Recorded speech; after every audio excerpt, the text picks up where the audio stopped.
জি শেখ আসসালামু আলাইকুম রহমতুল্লাহ। আলহামদুলিল্লাহ। আলহামদুলিল্লাহি ওয়াহদা ওয়াসসালাতু ওয়াসসালামু আলা মান লা নাবিয়্যা বা'দা ওয়া আলা আলিহি ওয়া আসহাবিহি ওয়াসাল্লাম, আম্মা বা'দ। ফাউযু বিল্লাহি মিনাশ শাইতানির রাজীম। বিসমিল্লাহির রহমানির রহিম। আজকে আমাদের মাঝে শাইখ জাহাঙ্গীর আলম ভাই উপস্থিত আছেন। আজকে আমরা একটা মূল্যবান বিষয় সম্পর্কে জানবো। তার আগে শাইখকে পরিচয় করে দিয়ে, শাইখ মদিনা বিশ্ববিদ্যালয়ে অধ্যয়নরত। আজকে আমাদের বিষয়টি নির্ধারণ করা হয়েছে যে রমাদানের বিভিন্ন মাসলা মাসাইলের উপরে। সাহেব ইনশাল্লাহ শুরু করে দিবেন। তো আমাদের যদি এখানে সময় শেষ হয়ে যায় তাহলে আমরা পুনরায় আবার লগ ইন করবো ইনশাআল্লাহ। শাহেখ, আপনি শুরু করতে পারেন। জাজাকাল্লাহ খাইর। আসসালামু আলাইকুম রহমতুল্লাহ। আসসালামু আলাইকুম ওয়া রাহমাতুল্লাহি ওয়া বারাকাতুহু নাহমাদু ওয়া নুসাল্লি আলা রাসূলিল কারীম আম্মা বাদ। সম্মানিত দর্শক শ্রোতা, সর্বপ্রতি প্রশংসা সে আল্লাহ রাব্বুল আলামিনের জন্য, যে আল্লাহ রাব্বুল আলামিন আমাদেরকে দীর্ঘ একটি বছর অতিবাহিত হওয়ার পর আবারও রমজান মাস ফিরিয়ে দিয়েছেন। রমজান মাসের সিয়াম পালন করার তৌফিক দান করেছেন। যে আল্লাহ রাব্বুল আলামিন দয়া এবং রহমতের সাথে রমজান মাসকে দিয়েছেন মাগফিরাত এবং নাজাত সহকারে, যে আল্লাহ রাব্বুল আলামিন আমাদেরকে এই রমজান মাস উপহার দিয়েছেন, সে আল্লাহ রাব্বুল আলামিনের দরবারে শুকরিয়া আদায় করি। আমরা সকলেই পড়ি আলহামদুলিল্লাহ। দুরূদ ও সালাম শান্তি বর্ষিত হোক নবী মুহাম্মদ সাল্লাল্লাহু আলাইহি সাল্লামের প্রতি। আমরা সকলে পড়ি সাল্লাল্লাহু আলাইহি ওয়াসাল্লাম। সম্মানিত দর্শক শ্রোতা, আজকে খুব সংক্ষিপ্ত ভাবে আমরা রমজানের মাসালা মাসাইল নিয়ে আলোচনা করব, আল্লাহ রাব্বুল আলামিন যদি সে তৌফিক দান করেন। সম্মানিত দর্শক শ্রোতা, আজকে আমি যে বিষয়টি নিয়ে আলোচনা করতেছি রমজানের মাসলা মাসাইল, এই বিষয়টি একটা প্রশ্ন উত্তর পর্বক বিষয়। এটা কোনো আপনার দেয়া ওয়াজ বা দাওয়াতের মতো বিষয় না। এটা হচ্ছে জানা এবং সে অনুপাতে নিজেকে, যে নিজের ভিতরে যে সমস্যাগুলো রয়েছে সে সমস্যাগুলো সমাধান করা, নিজে যে ভুলগালার ভিতরে আছি সে ভুলগালা থেকে সরে আসা। তো আল্লাহ রাব্বুল আলামিন এই সিয়ামটাকে প্রত্যেকটি মানুষের উপর ফরজ করেছেন। রাসূল সাল্লাল্লাহু আলাইহি সাল্লাম বলেন, বুনিয়াল ইসলাম আলা খামসিন শাহাদাত আল্লাহ ইলাহা ইল্লাল্লাহ ওয়া আন্না মুহাম্মাদান আবদুহু ওয়া রাসূলুহু ওয়া ইকামাস সালাহ ওয়া ইতাইজ যাকাত ওয়াল হজ্জুল বাইত ওয়া শাওম রমজান। রাসূল সাল্লাল্লাহু আলাইহি সাল্লাম বলেন, ইসলামের স্তম্ভ হচ্ছে পাঁচটি। তার একটি হচ্ছে সিয়াম। এই রমজান মাসে সিয়াম পালন করা, এটা হচ্ছে ইসলামের স্তম্ভ এবং খুবই গুরুত্বপূর্ণ স্তম্ভ। যে স্তম্ভ প্রত্যেকটি মানুষের জন্য আবশ্যক, প্রত্যেকটি মানুষকে মানতে হবে। তো সেই বিষয়ে আমরা খুব সংক্ষিপ্ত পরিসরে আলোচনা করব। এটা হচ্ছে ফরজ একটি বিষয়, ওয়াজিব একটা বিষয়। আল্লাহ রাব্বুল আলামিন বলেন, কুতিবা আলাইকুমুস সিয়াম কামা কুতিবা আলাল লাযিনা মিন ক্বাবলিকুম লাআল্লাকুম তাত্তাকুন। কুতিবা আলাইকুমুস সিয়াম, তোমাদের প্রতি সিয়ামকে ফরজ করা হয়েছে। কামা কুতিবা আলাল লাযিনা মিন ক্বাবলিকুম লাআল্লাকুম তাত্তাকুন, যেমনি ভাবে তোমাদের পূর্ববর্তীদের প্রতি সিয়ামকে ফরজ করা হয়েছিল, যাতে করে তোমরা আল্লাহ ভীতি অর্জন করতে পারো। দেখেন, মানুষ মুসলিম হয় কিন্তু তার ভিতরে আল্লাহ ভীতি থাকে না। এই রমজান মাস, সিয়াম সাধনা মাস, একটি হচ্ছে শিক্ষার মাস, শিক্ষণীয় মাস। এই মাসে আমাদেরকে শিক্ষা নিতে হবে, এই মাসে আমাদেরকে পরিবর্তন করতে হবে, এই মাসে আমাদেরকে ক্ষমা চাইতে হবে, এই মাসে আমাদেরকে ফিরে আসতে হবে। এটা হচ্ছে রমজান মাস। রমজান মাস এসেছে, এটা কোনো বিজনেস করার জন্য নয়। রমজান মাস মানে আমরা ধরে নিয়েছি বিজনেসের মাস। রমজান মাস মানে ধরে নিয়েছি ইফতার পার্টির মাস। রমজান মাস মানে ধরে নিয়েছি গত বছরের যে খেলাটা আহ বন্ধ হয়েছিল সে খেলাটাকে শেষ করতে হবে। রমজান মাস মানে বন্ধু বান্ধবের সাথে পার্টি দিতে হবে। রমজান মাস মানে আমাদের কেনাকাটার মাস। রমজান মাস মানে যত প্রকার উপহার উপঢৌকন সবকিছু কিনতে হবে। রমজান মাস মানে অনুষ্ঠান আয়োজন করতে হবে। রমজান মাস মানে ছুটির মাস। মানে আমরা রমজান মাসটাকে এমন ভাবে নিয়ে নিয়েছি, আনন্দ বিনোদন যত কাজ বাকি ছিল, বাকি থাকা কাজগুলো সেগুলো আমাদেরকে করতে হবে রমজান মাসে। কিন্তু মূলত যে রমজান মাসের যে অর্জনটা হওয়া দরকার সেটা হচ্ছে আল্লাহ ভীতি, যে অর্জন হওয়া দরকার সেটা হচ্ছে ইবাদত, যে অর্জন হওয়া দরকার সেটা হচ্ছে আল্লাহর সন্তুষ্টি, যে অর্জন থাকা দরকার সেটা হচ্ছে আমাদের পুরো বছরে আমরা কতগুলো পাপ করেছি, সে পাপগুলোকে মোচন করে নেওয়া, অথচ আমরা সে কাজটাই করতে পারছি না। আল্লাহ রাসূল সাল্লাল্লাহু আলাইহি সাল্লাম খুতবাতে দাঁড়িয়ে বললেন, রগিমা আনফু রগিমা আনফু রগিমা আনফু। সাহাবারা বললেন, ইয়া রাসূলুল্লাহ, সে ব্যক্তি কে? তিনবার বললেন। আল্লাহ রাসূল সাল্লাল্লাহু আলাইহি সাল্লাম তিনটির একটি বললেন, যে যে রমজান মাস পেলো অত জীবনে গুনাহ খাতা মাফ করে নিতে পারলো না, সে হচ্ছে ওই হতভাগা ব্যক্তি। বুঝতে পেরেছি কি? আল্লাহ রাসূল সাল্লাল্লাহু আলাইহি সাল্লাম বলেন, মান সামা রমজানা ঈমানান ওয়া ইহতিসাবান গুফিরা লাহু মা তাকাদ্দামা মিন জামবি। যে ব্যক্তি রমজান মাস পেল, মান কামা রমজানা ঈমানান, যে ব্যক্তি রমজান মাসে ঈমানের সহিত নেকির আশায় সিয়াম পালন করবে, ইহতিসাবান গুফিরা লাহু মা তাকাদ্দামা মিন জামবি, আল্লাহ রাব্বুল আলামিন তার পূর্বের গুনাহ খাতাকে ক্ষমা করে দিবেন। এজন্য রমজান মাসে সিয়াম পালন করতে হবে, এটা নেকির আশায়, আল্লাহর সন্তুষ্ট উদ্দেশ্যের জন্য, আল্লাহকে ভয় করে, আল্লাহ ওর সন্তুষ্টর জন্য। এটা যদি আমরা করতে পারি তাহলে পারে আমাদের পরকাল হচ্ছে সফল, আর যদি না করতে পারি তাহলে আমাদের পরকাল বিফল। এখন এই কাজগুলো করতে গিয়ে আমরা রমজান মাসে সিয়াম পালন করলাম, তার কিছু নিষিদ্ধ বিষয় রয়েছে। কারা সিয়াম পালন করতে পারবে, কারা ছাড়তে পারবে, কাদের জন্য রুখসাত রয়েছে, এই বিষয়গুলো হচ্ছে আমাদের কি লক্ষণীয় বিষয়। এই বিষয়গুলো আমাদেরকে লক্ষ্য করতে হবে। আল্লাহ রাব্বুল আলামিন সিয়াম পালন করতে হবে যেমন ফরজ করেছে, তেমন ভাবে কিছু মানুষের জন্য ছাড়ও দিয়ে দিয়েছে। যেমন ভাবে আমরা বলতে পারি, 4 শ্রেণীর মানুষের জন্য রমজান মাসে সিয়াম ছাড়া জায়েজ রয়েছে। 4 শ্রেণীর মানুষ। তার এক শ্রেণীর মানুষ হচ্ছে, এক শ্রেণীর মানুষ সম্পর্কে আমরা সবাই জানি, সেটা হচ্ছে কি অসুস্থ, মারিজ। এমন অসুস্থ ব্যক্তি যার সুস্থতা হওয়ার আশঙ্কা নাই, মানে এখন অসুস্থ হয়েছে, কিন্তু কখন যে সুস্থ হবে আমরা এরকম কোনো আশঙ্কা পাই না, এরকম কোনো আস্থা পায় না। দেখা গেছে যেমন বয়স্ক মানুষ, কিছু বয়স্ক মানুষ আছে বয়স 80, 75 বা 90 পার হয়ে যাওয়ার কারণে সে সিয়াম রাখতে পারে না। আমরা এই ব্যক্তির জন্য আল্লাহ রাব্বুল আলামিন ছাড় দিয়েছে, এই ব্যক্তি সিয়াম রাখতে পারবে, এই ব্যক্তি সিয়ামের বদল অন্য কেউ সিয়াম রাখতে পারবে, এর জন্য ছাড় রয়েছে। এই এক ধরনের ব্যক্তি। দ্বিতীয় নাম্বার ব্যক্তি হচ্ছে সফর অবস্থায়। সফর অবস্থায় যাবেন, সফর করবেন, আপনার জন্য ছাড় আছে। আপনি সফর করছেন, যেমন সাভার থেকে ধরেন ঢাকা, অথবা চট্টগ্রাম থেকে ঢাকা, রাজশাহী থেকে ঢাকা, আর অনেকে উমরাতে আসে, এদের জন্য ছাড় আছে। আপনি ছাড় গ্রহণ করতে পারেন, চাইলে আপনি ছাড় গ্রহণ করতে পারেন, না চাইলে আপনি করবেন যদি তা সক্ষম থাকেন, আপনার সক্ষমতা থাকে, তাহলে পরে আপনি সেটাকে করতে পারেন। আল্লাহ রাব্বুল আলামিন বলছেন, ফামান কানা মারিদান আও আলা সাফারিন, যদি সে মারিজ হয় অথবা সফর অবস্থায় থাকে। তো এই মারিজ এবং সফর অবস্থা যারা থাকবে, এই দুই ধরনের ব্যক্তির জন্য ছাড় রয়েছে। আমরা 4 জন ব্যক্তি, 4 ধরনের ব্যক্তির কথা বলেছি যাদের জন্য ছাড় রয়েছে। 3 নম্বর হচ্ছে হামেল, হামেল মহিলা, যারা গর্ভধারিণী, গর্ভস্থয় আছেন এরকম মহিলা, সে যদি আশঙ্কা করে তার নিজের প্রতি অথবা তার সন্তানের প্রতি, তাহলে পরে সে সিয়াম ছেড়ে দিবে। অল মুরজি, দুধদানকারী মহিলা, যে একজন মহিলা সে দুধ দেয়, সে দেখা গেছে যে সে যদি সিয়াম রাখে তাহলে পারে তার ক্ষতি হতে পারে, অথবা তার সন্তানের ক্ষতি হতে পারে, আশঙ্কা আছে, সে এমত অবস্থায় সিয়াম ছাড়তে পারবে, তার জন্য জায়েজ রয়েছে। 3 নম্বর ব্যক্তি, 4 নম্বর ব্যক্তি, হ্যাঁ, তিনটা গেল। তো এই যে আমরা যে বিষয়গুলো পেলাম, হামেল, মুরজি, সফর এবং আপনার অসুস্থ ব্যক্তি, আরেকটা হচ্ছে হায়েজ এবং নেফাসগ্রস্ত মহিলা।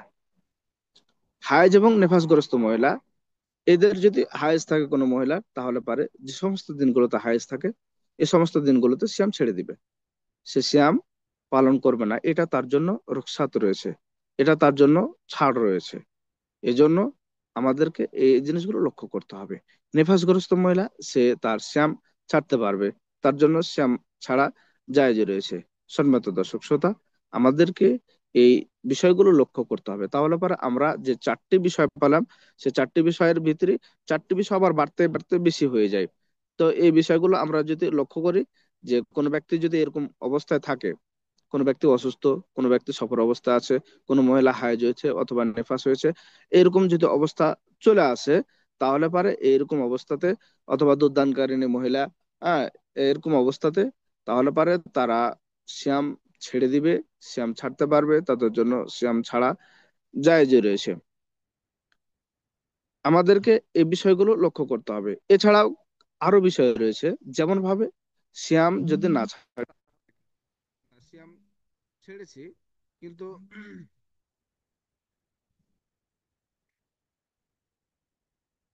সিয়াম আরো কিছু কারণে সিয়াম মানুষ ছেড়ে দেয়। যেমন আপনার মনে করেন যে স্ত্রী সহবাসের কারণে সিয়াম ভেঙে যায়। এখন কেউ যদি স্ত্রী সহবাস করেই ফেলে তাহলে পরে কি করবে? আল্লাহ রসুল সাল্লাহ আলাইহি সাল্লামের জামানাতে ঘটে যাওয়া একটা ঘটনার দিকে আমরা যদি লক্ষ্য করি, তাহলে পরে আমরা বুঝতে পারবো যে রাসূল সাল্লাহ আলাইহি সাল্লামের জামানাতে একজন ব্যক্তি আল্লাহ রসুল সাল্লাহ আলাইহি সাল্লামকে এসে বলছেন, আল্লাহ রসুল, হালাকতু ইয়া রাসূলুল্লাহ, হে আল্লাহ রসুল, আমি ধ্বংস হয়ে গেছি। বলছে, কি হয়েছে, তুমি কি করেছো? বলছে, আল্লাহ রসুল, আমি ধ্বংস হয়ে গেছি। কি হয়েছে, কি করো? বলছে, আল্লাহ রসুল, আমি আমার স্ত্রীর সাথে সহবাস করে ফেলেছি। তা আল্লাহ রসুল সাল্লাহ আলাইহি সাল্লাম বলছেন যে যাও, গোলাম আজাদ করে ফেলো, একটা গোলাম আজাদ করে দাও। তো ব্যক্তি বলছে, আল্লাহ রসুল, আমি যে গোলাম আজাদ করব,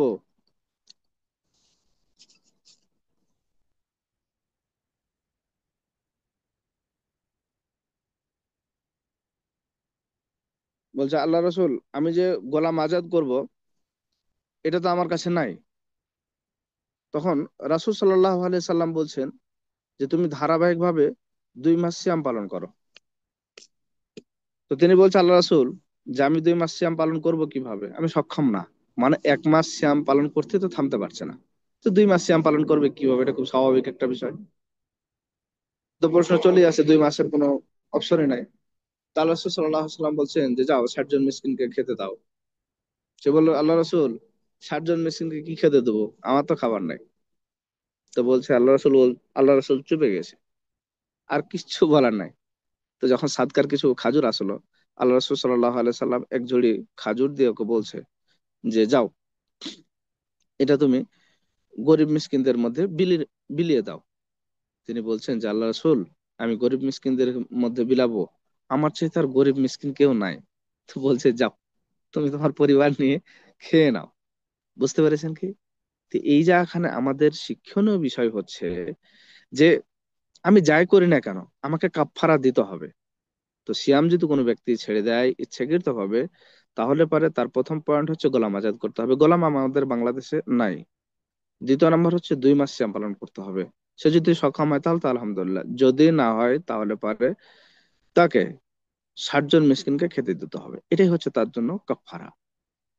এই জন্য আমাদেরকে সে কাফফারা আদায় করতে হবে। এই কাফফারা ক্ষেত্রে দেখা গেছে যে একজন একদিন কাফফারা আদায় করেছে, আবার কিছুদিন পর ফের এই কাজ করেছে, তার জন্য আবার কাফফারা।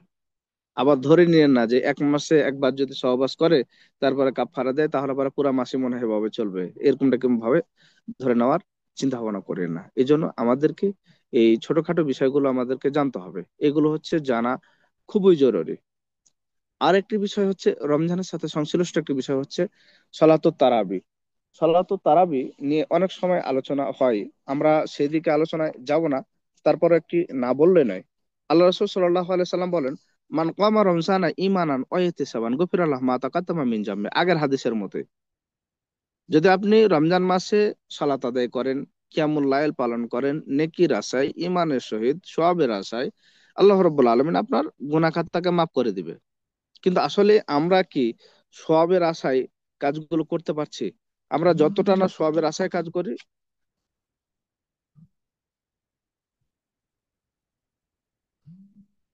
শায়খ একটু ইয়াটা বন্ধ করলে ভালো হয়, রেকর্ডিংটা।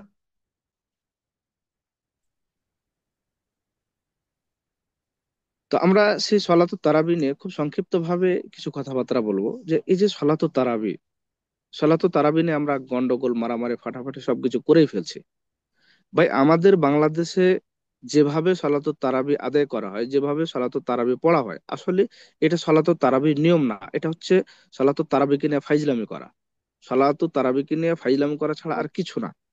কারণ সালাতুত তারাবি আল্লাহ রাসূল পড়তে পড়তে রাত শেষ করে দিয়েছে। ভাই, আপনি 8 রেকাত পড়েন আর 10 রেকাত পড়েন আর 20 রেকাতই পড়েন, যে কয় রেকাতে পড়েন না, আপনি তো ভালো করে পড়বেন না, ফাইজলামি করবেন। ভাই, 30 মিনিটে কোনোদিন 20 রেকাত সলাৎ শেষ হয়? সলাতুত তারাবি 30 মিনিটে 2 রেকাত হবে, খুব হলে পারে 2 রেকাত হবে। এই জন্য আমাদেরকে ফাইজলামি বাদ দিতে হবে। 8 রাকাত সরাসরি সহিহ হাদিস দ্বারা প্রমাণিত। 20 রাকাতের ব্যাপারে একাধিক জয়ীফ হাদিস রয়েছে, একটা দুইটা না, একাধিক জয়ীফ হাদিস রয়েছে, যে ব্যাপারে ওলামাগণ দাবি করে যে এটা হচ্ছে আসলে 20 রাকাতই হচ্ছে সঠিক, যারা মানে জয়ীফ হাদিসকে মানে। আর দ্বিতীয় নাম্বার আরেকটি হচ্ছে 36 রাকাত তারাবি। আমি মনে করি 20 রাকাত তারাবি এটা আবু হানিফা রাহিমাহুল্লাহর মত নয়। আবু হানিফা রাহিমাহুল্লাহর মত হচ্ছে 8 রাকাত তারাবি। কারণ ইমাম আবু হানিফা রাহিমাহুল্লাহর কওল রয়েছে 20 রাকাতের ব্যাপারে, কিন্তু ইমাম আবু হানিফা রাহিমাহুল্লাহ বলেন ইজা সহাল হাদিস ফাহুয়া মাযহাবি, সহিহ হাদিসটাই হচ্ছে আমার মাযহাব। যে সহিহ হাদিস যদি তার মাযহাব, তাহলে 8 রাকাতই হচ্ছে সহিহ হাদিস। আর 8 রাকাতই হচ্ছে তার মাযহাব, তার মাযহাব 20 রাকাত নয়। কারণ তার শেষ কথাটার উপর আমাদেরকে ফলো করতে হবে। ইমাম মালিক রাহিমাহুল্লাহ 36 রাকাত বলেছে। আপনি 36 রাকাত পড়েন না রে ভাই, কে আপনাকে নিষেধ করেছে? আপনি এইদিকে যাচ্ছেন না কেন? আমরা 36 রাকাতকে বাদ দিলাম, আচ্ছা আমরা 20 রাকাত নিয়ে টানাটানি করছি। আবার 20 রাকাতকে টানাটানি করতেছি, 20 রাকাত চালু করতে গিয়ে আমরা ওই 8 রাকাতকে বাদ দিছি। যদি ধরি যে 8 রাকাত 20 রাকাতের ভিতরে পড়ে যাচ্ছে, আমরা যদি সেটাই ধরে নিই, তাহলে পরে 36 রাকাত আদায় করলে পারে তো আপনার ওই 36 রাকাতের ভিতরে আপনার 8 রাকাত, 8 রাকাতের ভিতরে তো 36 রাকাতও পড়ে যাবে না, 36 রাকাতের ভিতরে তো 20 রাকাতও পড়ে যাবে। তো আলাদাভাবে 20 রাকাত কেন আপনাকে সাব্যস্ত করতে হবে? বোঝা যাচ্ছে যে এটা কোনো ইমাম বলেছে এজন্য, হাদিসে বলেছে এজন্য, বিষয়টা এমন না। বরং আপনার বাপ করেছে, আপনার দাদা করেছে, আপনার পূর্বপুরুষ করে এসেছে, আপনি মানুষকে এ কথা বলে এসেছেন, তাই এটাকে সাব্যস্ত করার চেষ্টা করছেন। এটা নতুন ভাবে কোনো কথা নয়। এবং এটাকে যে আপনি ফলো করবেন, বিষয়টা এমন না। বরং আপনার পূর্বপুরুষ করে এসেছে, আপনি তাই করার চেষ্টা করছেন, এ আর কি। এর চাইতে আপনাকে বেশি বলার মতো কিছু নাই। কারণ যদি আপনাকে বেশি করতে হয়, তাহলে আবার আপনি 36 রাকাতেই করতেন, ইমাম মালিক রাহিমাহুল্লাহ কলটাই মানতেন। যেমন আপনার মনে করেন যে 20 রাকাতের মাসালা, আমি একদিন বলেছিলাম কথাটা, 20 রাকাতের মাসালা হচ্ছে মেরুদণ্ডহীন মাসালা। একটা হাদিসে যদি সনদ জয়ীফ হয়, তাহলে পরে এ হাদিস গ্রহণযোগ্য নয়। আপনি সনদ জয়ীফ সে হাদিসকে না টানাটানি করতেছেন, তো তাহলে পর আপনার মাসালা তো মেরুদণ্ডহীন হবেই ভাই। মানজা দুর্বল মাসালা নিয়ে আপনি করবেন কি? কিচ্ছু করার নাই। যাই হোক, আমি ওইদিকে যাচ্ছি না। আপনি 20 রাকাত পালন করেন, 36 রাকাত করেন, বা 1 রাকাত নামাজে কমপক্ষে 15 থেকে 20 মিনিট করে সময়টা দেন। 15-20 মিনিটে 20 রাকাত শেষ করার চেষ্টা করেন না, 30 মিনিটে শেষ করার চেষ্টা করেন। আপনি 20 রাকাতই পড়েন, আপনাকে আমি 20 রাকাতে ছাড় দিলাম। সালাত নিয়ে ফাইজলাম করিয়েন না। যেভাবে সালাত আদায় করা দরকার, সে নিয়মে সালাত আদায় করেন। আল্লাহ রাসূল সাল্লাল্লাহু আলাইহি সাল্লাম তারাবি সালাত আদায় করতে গিয়ে রাত শেষ করে দিয়েছে, সাহাবারা রাত শেষ করে দিয়েছে, আর আপনি ফাইলামও শুরু করেছেন। সাতটা সাত, আপনার মনে করেন 8টাতে শুরু, হুজুর 8:30টার আগে শেষ করতে হবে। ওরে বাবা রে! এটা আবার ফের প্যাকেজিং মৌলবি আমাদের। আমাদের দেশে এখন প্যাকেজিং মৌলবি পাওয়া যায়। আমাদের দেশে মুসল্লিও পাওয়া যায় প্যাকেজিং, মানে ওই যত তাড়াতাড়ি শেষ করতে পারে। অতএব আসুন, আমরা ছোটখাটো মাসালা নিয়ে বিভেদ না সৃষ্টি করে, বরং আমরা ইবাদতে মন দিই, এবং যেগুলো জয়েফ সেগুলোকে ছাঁটাই করি, সেগুলোকে হটিয়ে দিই, দূরে সরিয়ে কাজ করি। আমরা সহিগুলোকে মানার চেষ্টা করি। আল্লাহ রব্বুল আলামিন আমাদেরকে যেন সেই তৌফিক দে।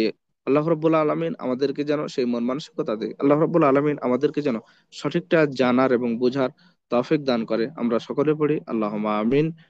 আমিন। আসসালামু আলাইকুম রহমতুল্লাহি ওয়া বারাকাতুহু। ওয়ালাইকুম আসসালাম রহমতুল্লাহি বরকাত। তো আমাদের হাতে আহ, শায়েখ 10 মিনিট আমরা নেই আপনার কাছ থেকে অতিরিক্ত।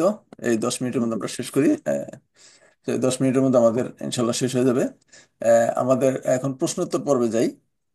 জি। আমাদের এখানে আজকে আহ, কয়েকজন ছিলেন, এখন বোধহয় তাদের সালাতের সময় হয়ে গেছে হয়তো। আহ, আনোয়ার ভাই আছেন? আনোয়ার ভাই, আপনি আপনার কোনো প্রশ্ন থাকলে আপনি প্রশ্ন করেন, আনোয়ার ভাই। আনোয়ার ভাই আছেন?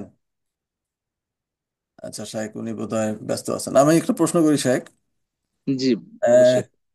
যে একজন বৃদ্ধা মহিলা অসুস্থ অবস্থায় আছেন, তো জি। তিনি এখন সালাত রাখতে পারতেছেন না। তো সালাত না সিয়াম? যে সরি, সিয়াম রাখতে পারতেছেন না। জি, জি। সিয়াম রাখতে পারতেছেন না, তিনি ফিদিয়া দিবেন। কিন্তু জি। এমন অবস্থা যে জি।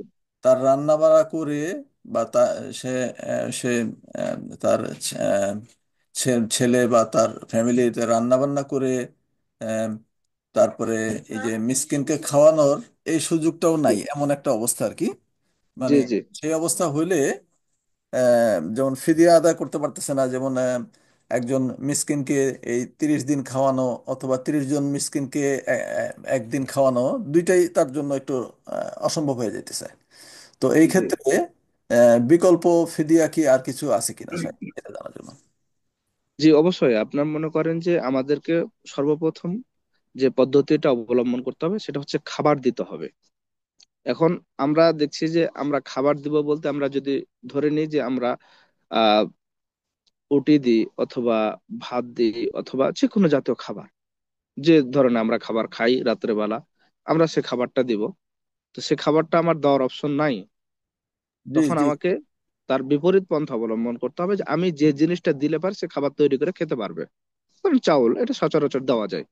চাউল দিলেন, সাথে আপনার মনে করেন একটা মানুষ খাবার জন্য, এক রাত খাবার জন্য কি লাগে, আপনার মনে করেন যে 2টা ডিম অথবা 1 পোয়া মাংস অথবা আলু দিলেন, যাই দেন, যেগুলো খাবারের জন্য একটা মানুষ সিয়াম রাখার জন্য লাগে, যে সামগ্রী, আপনি সেই সামগ্রীটা তার কাছে পৌঁছে দিবেন।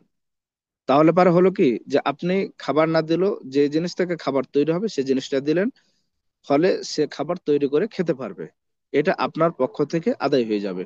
আল্লাহ রাব্বুল আলামিন বলেন, লা ইউকাল্লিফুল্লাহু নাফসান ইল্লা বুসআহা, লাহা মা কাসাবাত ওয়া আলাইহা মা ইকতাসাবাত। যাই হোক, আমরা ওদিকে যাচ্ছি না।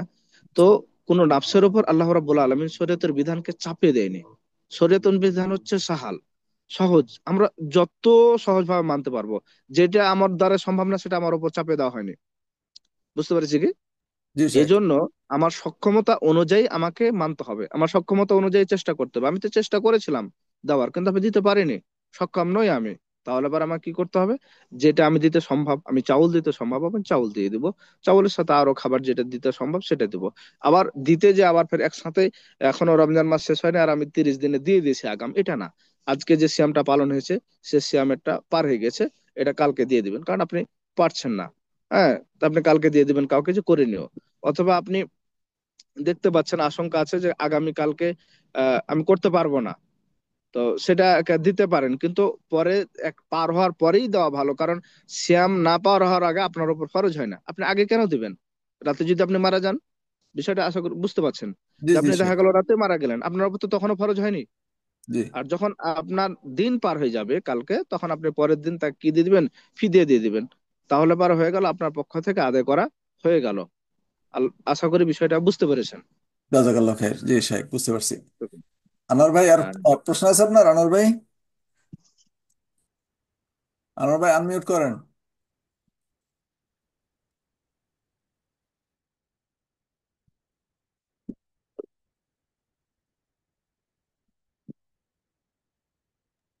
আচ্ছা, আরেকটা বিষয় শেখ, ওই যে মহিলাদের আহ, বিষয়টা, সেটা হলো যে জি হায়েজ হায়েজ অবস্থায় সিয়াম রাখতে পারে নাই, আহ, জি 5 দিন হোক 7 দিন হোক রাখতে পারে নাই। তো আমরা একটা বর্ণনা পাই মা আয়েশা রাদিয়াল্লাহু তাআলা আনহা থেকে, যে পরবর্তী সিয়াম, অর্থাৎ পরবর্তী বছর আসা পর্যন্ত তার অবকাশ আছে এই জি সিয়ামটা আদায় করে নেওয়ার।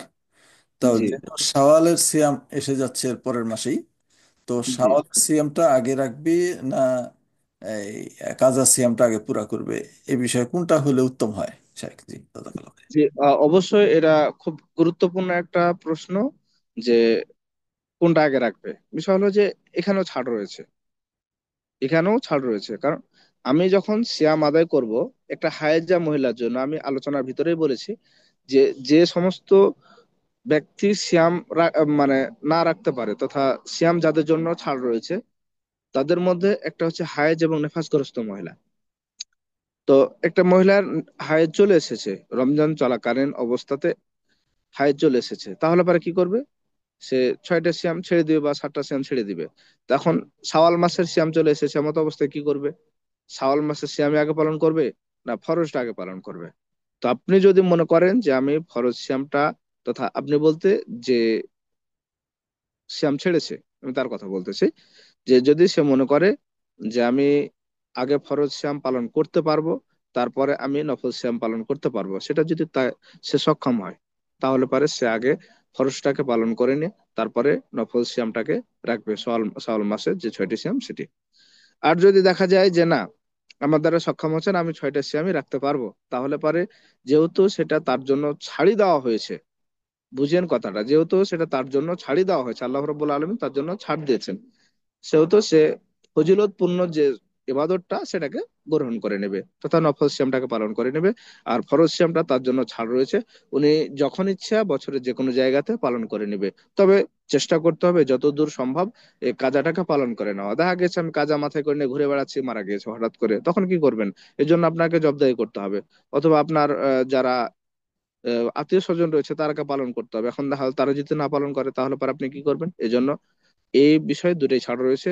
আপনি চাইলে ফরজকে পালন করে আপনার নফলটাকে পালন করতে পারেন। আর আপনি চাইলে পারে নফলটাকে পালন করলেন, ফরজটা আপনি যে কোনো সময় পালন করে নিতে পারেন, কারণ এটা হচ্ছে আপনার জন্য ছাড়, বা যে হায়েজা মহিলা তার জন্য এটা ছাড় রয়েছে। আশা করি বিষয়টা বুঝতে পেরেছেন। জি শেখ, বুঝতে পেরেছি, জাজাকাল্লাহ খায়ের। আর তো আরেকটা হচ্ছে ওই এক নাইম ইসলাম ভাই, উনি আমাকে ফোন দিয়েছিলেন, উনি একটা প্রশ্ন রেখেছিলেন। উনি জি আমাকে বলেছিলেন প্রশ্নটা, বিষয়টা হচ্ছিল যে তারাবির সলাত তথা সলাতুত তারাবির যে 1200 খ্রিস্টাব্দের পূর্বে, উনি উনি যেটা বলছেন, প্রশ্ন ছিল যে 1200 খ্রিস্টাব্দের পূর্বে নাকি ছিল না, আপনার সলাতুত তারাবি ছিল না। তাহলে পারে এখন আমরা কি করব? তাহলে পারে এটা কখন আসলো, কিভাবে বা আসলো? এখন আমি বলি যে 1200 খ্রিস্টাব্দের পূর্বে ছিল কি ছিল না সেটা পরকার হিসাব। এখন আমরা যদি দেখি যে ইমাম বুখারী, সরি, বা সালাতু তারাবি 8 রাকাতের যে হাদিসটা বুখারী শরীফে বর্ণিত হয়েছে, এই হাদিসটা বর্ণাকারী হচ্ছে আয়েশা রাদিয়াল্লাহু তাআলা আনহা। আয়েশা রাদিয়াল্লাহু তাআলা আনহা, যারা খুব হাদিসের সাথে ওতপ্রোত ভাবে জড়িত, যারা খুব বেশি হাদিস বর্ণনা করেছে, তাদের মধ্যে একজন। আয়েশা রাদিয়াল্লাহু তাআলা আনহা আল্লাহ রাসূল সাল্লাল্লাহু আলাইহি সাল্লামের খুব নিকটতম মানুষ, যার চাইতে আর কাছের মানুষ হয় না। আল্লাহ রাসূল সাল্লাল্লাহু আলাইহি সাল্লামের জামানাতে আল্লাহ রাসূল সাল্লাল্লাহু আলাইহি সাল্লামের স্ত্রীর বাইরে ছেলে মানুষদের মধ্যে যারা সবচাইতে কাছের, তাদের মধ্যে হচ্ছে উমর রাদিয়াল্লাহু তাআলা আনহু। উমর রাদিয়াল্লাহু তাআলা আনহু 8 রাকাত হাদিসের আদেশ দিয়েছেন। তাহলে আয়েশা একটাতে বর্ণনা করেছে, বুখারী শরীফের হাদিস। উমর রাদিয়াল্লাহু তাআলা আনহা আদেশ দিয়েছেন, গেল। তাহলে পারে আমরা সে সময়কার দুইটা তথ্য পাচ্ছি। এখন আসি আমরা, এই উমর রাদিয়াল্লাহু তাআলা আনহু আদেশ দিয়েছে, এই হাদিস বর্ণনা করেছেন মুয়াত্তা মালিকে। মুয়াত্তা মালিক আরো কত পরে চলে আসছে, তাহলে পারে কি সে ভুল লিখেছিলেন? আবার ইমাম বুখারী রাহিমাহুল্লাহ তার বুখারী শরীফে উল্লেখ করেছেন 8 রাকাতের হাদিস। এখন দেখেন যে এতদিন পর্যন্ত চলে আসছে, 300 বছর পর্যন্ত চলে আসতেছে হাদিসগুলো। এখন তারপরে 20 রাকাতের যে হাদিস মানা হয়, ভাই, কতদিন ছিল না, কোন ইতিহাসে ছিল না, কোন মসজিদে পালন করেছে, সেটা তো দেখার বিষয় না। আপনার বাবা, আমার বাবা, আপনার ভাই, আমার ভাই পালন করেনি, তার মানে এটা নয় যে 8 রাকাতের হাদিস ছিল না। 8 রাকাতের হাদিস ছিল, তারা 20 রাকাত পালন করেছে। আপনার 8 রাকাত বাদ দিয়ে কেউ বলবে এরকম কোনো অপশন নাই। 8 রাকাত আগে বলতে হবে, তারপরে অন্য কোনো কথা। এজন্য আমি সর্বদা একটা কথা বলি, ইমাম ইবনে তাইমিয়া রহিমাহুল্লাহর একটা উক্তিকে টেনে নিয়ে এসে কথা বলার চেষ্টা করে অনেক ভাইয়েরা, যে ইমাম ইবনে তাইমিয়া রহিমাহুল্লাহ 20 রাকাত তারাবির দিয়েছেন, বর্ণনা করেছে, 20 রাকাত তারাবি বর্ণনা করেছেন। ইমাম ইবনে তাইমিয়া রহিমাহুল্লাহ আগে 8 রাকাতের হাদিস বর্ণনা করেছে, তারপরে 12 রাকাতের হাদিস বর্ণনা করছে, তারপরে 20 রাকাতের হাদিস বর্ণনা করেছে, তারপরে 36 রাকাত বর্ণনা করেছে। উনি 8 রাকাতও বললেন মুস্তাহাব, 12 রাকাতও মুস্তাহাব, 20 রাকাতও মুস্তাহাব, 36 রাকাত মুস্তাহাব। 8 রাকাতও বাদ দিলেন, 12 রাকাতও বাদ দিলেন, 36 রাকাতও বাদ দিলেন। ভাই, 20 রাকাতটা কেন গ্রহণ করলেন? তাহলে পরে বুঝতে হবে যে আপনার ভিতরে কিছু একটা মানে লুকায়িত রয়েছে। ওই যে আমাদের গ্রাম অঞ্চলে যেটা বলে, সেটা হচ্ছে স্বার্থবাদিতা। মানে আপনি আপনারটাকে সাব্যস্ত করার চেষ্টা করছেন, সঠিকটাকে জানার চেষ্টা করেন না।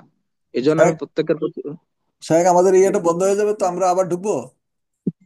আহ জি স্যার, আপনি বন্ধ করে দেন, যে জি, আবার ঢোকার পরে ঢুকতেছি। দেখা যায় কেউ যদি জি, আচ্ছা, জি শেখ, জি। আসসালামু আলাইকুম রহমতুল্লাহ বরকাত।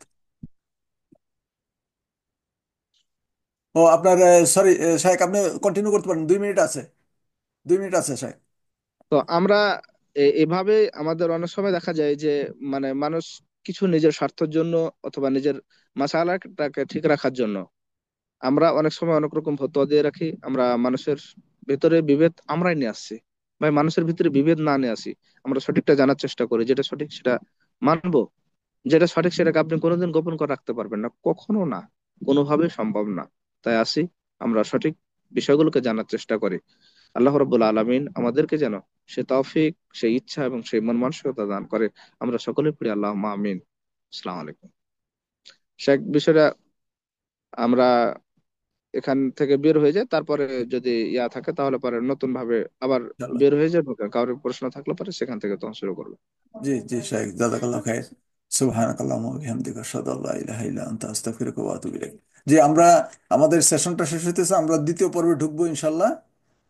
আপনারা কেটে আবার জয়েন করেন ইনশাল্লাহ। আসসালামু আলাইকুম রহমতুল্লাহ।